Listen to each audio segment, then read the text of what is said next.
अगर कोई new word हम प्रैक्टिस करते हैं तो उसको प्रैक्टिस करने के लिए सबसे पहले इंग्लिश में हमने यहाँ पे लिखना है।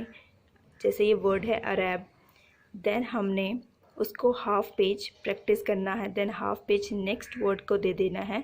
जैसे एयर को दिया है यहाँ पर, तो हाफ अरब और हाफ एयर को यहाँ पे दिया है। हाफ हाफ करके ऐसे हमने प्रैक्टिस करनी है।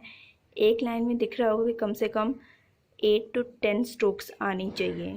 ज़्यादा भी चिपका के नहीं लिखना, ज़्यादा खुला भी नहीं लिखना।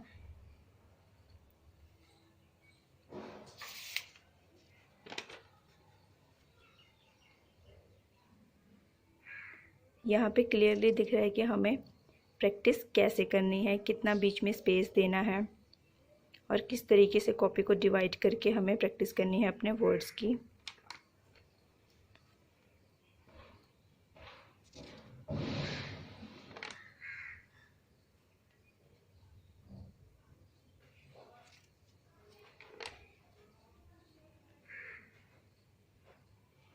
आई थिंक कि इसमें समझ में आ गया होगा कि हमें न्यू वर्ड्स की प्रैक्टिस कैसे करनी चाहिए। अगर आपको रिवाइज़ करने हैं तो 2-3 लाइन्स ही इनफ होती हैं किसी को भी रिवाइज़ करने के लिए।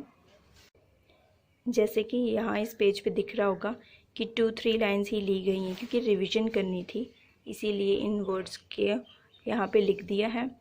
देन इंग्लिश में लिखने के बाद 2-3 लाइन्स जो हैं इनकी प्रैक्टिस करनी है। 2 लाइन्स से भी आप प्रैक्टिस कर सकते हैं, ज़रूरी नहीं कि 3 लाइन्स की ही करनी है। अगर याद नहीं है तो ज़्यादा करो, अगर याद है तो 2 लाइन्स भी इनफ है।